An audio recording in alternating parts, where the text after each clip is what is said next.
خوش آمدید۔ آج ہم ایک بہت ہی نازک اور عام موضوع پر بات کرنے والے ہیں۔ یہ ان رویوں کے بارے میں ہے جو بعض اوقات شادی شدہ زندگیوں میں نظر آتے ہیں، خاص طور پر کچھ خواتین میں، جہاں شوہر یا سسرال کے ساتھ مسائل کو براہ راست حل کرنے کے بجائے ایک طرح کی مظلومیت کا سہارا لیا جاتا ہے۔ ہماری آج کی ساری گفتگو ایک تحریر پر مبنی ہے جس کا عنوان ہے مظلومیت کا ڈرامہ یا شعور زندگی، شکوے چھوڑیں گھر بسائیں۔ تو آج ہمارا مقصد یہ سمجھنا ہے کہ اس رویے کی جڑیں کہاں ہیں، اس کے نتائج کیا ہوتے ہیں، اور سب سے اہم بات، اس تحریر میں اس چکر سے نکلنے کا کیا راستہ بتایا گیا ہے۔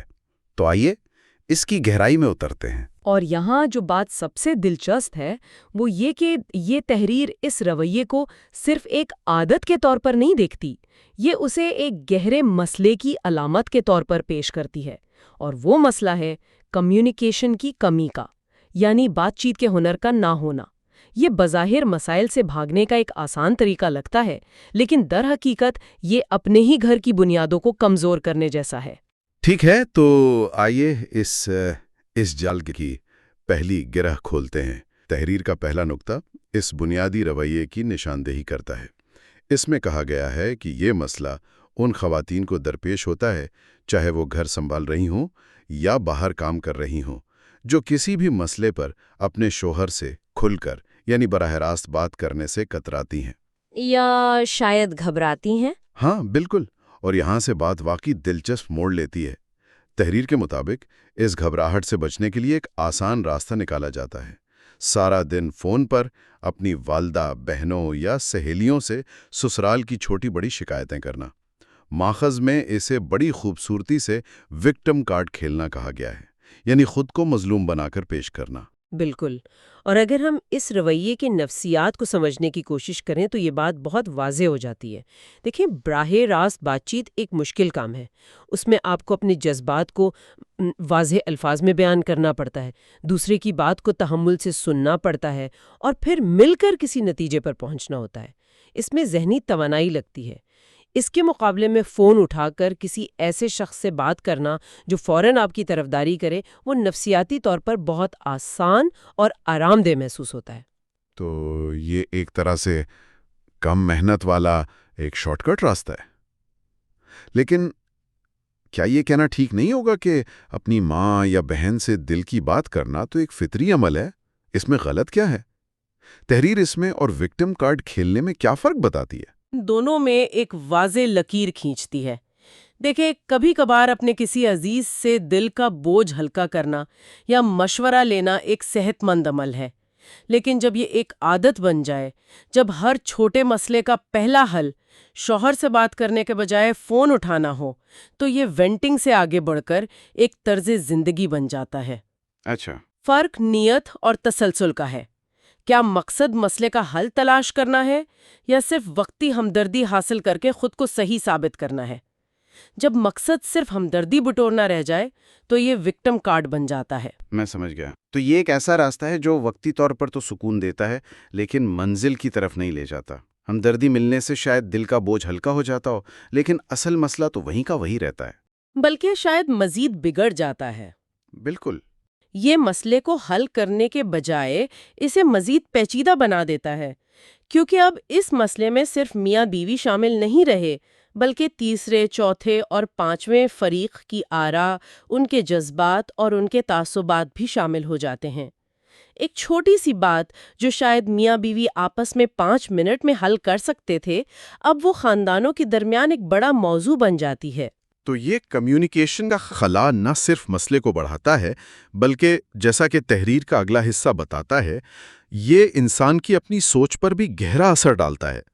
تحریر کہتی ہے کہ اس رویے میں مبتلا خواتین اکثر اپنی زندگی کی بڑی نعمتوں کو نظر انداز کرنا شروع کر دیتی ہیں۔ جی، اس میں بہت اچھی مثال دی گئی ہے، جیسے صحت مند بچے، اپنا گھر ہونا، شوہر کا محنتی ہونا اور خاندان کی کفالت کرنا۔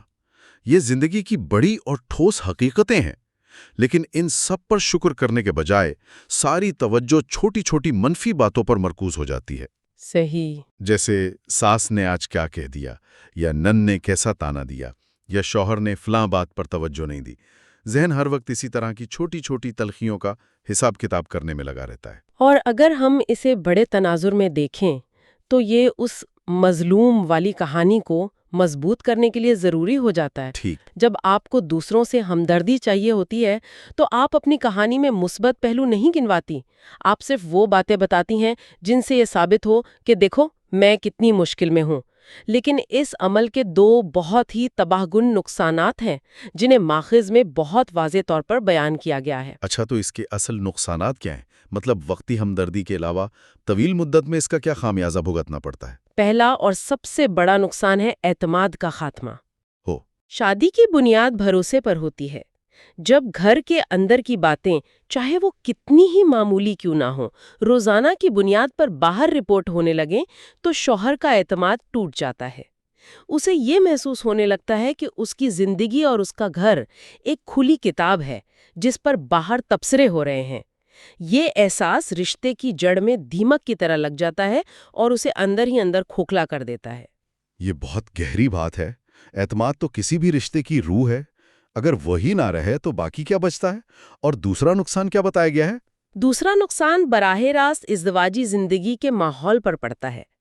ہر وقت شکایت، رونا دھونا اور منفی باتیں کرنے سے گھر کا ماحول بہت بوجھل اور تناؤ بھرا ہو جاتا ہے۔ شوہر دن بھر کام کرنے کے بعد گھر سکون کے لیے آتا ہے، ظاہر ہے۔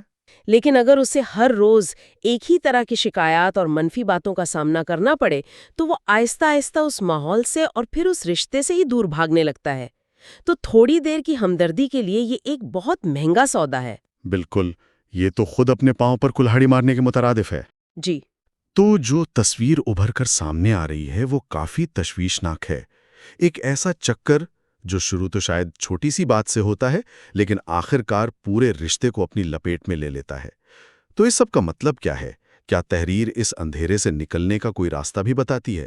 میرے خیال میں یہاں سے گفتگو حل کی طرف مڑتی ہے۔ بالکل، اور تحریر کا مرکزی پیغام بہت مثبت اور امید بھرا ہے۔ وہ کہتی ہے کہ خواتین کو مظلوم بننے کے بجائے با اختیار بننا چاہیے۔ با اختیار، یہ بہت بڑا لفظ ہے۔ عام طور پر جب ہم یہ لفظ سنتے ہیں تو ذہن میں لڑائی، مقابلہ یا اپنے حقوق چھیننے کا تصور آتا ہے۔ کیا تحریر کبھی یہی مطلب ہے؟ نہیں، بالکل نہیں، اور یہی اس تحریر کی خوبصورتی ہے۔ یہاں با اختیار ہونے کا مطلب بہت تعمیری ہے۔ اس کا مطلب ہے پرابلم سالور بننا پرابلم سالور۔ اور گپ شپ کے ذریعے دل کا بوجھ ہلکا کرنا، جیسا کہ ہم نے دیکھا، ایک عارضی اور نقصان دہ حل ہے۔ اصل طاقت، اصل اختیار مسئلے کی جڑ کو پکڑ کر اسے سمجھداری سے حل کرنے میں ہے۔ یہ تو ایک سوچ کا انقلاب ہے، یعنی اپنا زاویہ نظر ہی بدل دینا۔ لیکن یہ صرف سوچنے سے تو نہیں ہوگا۔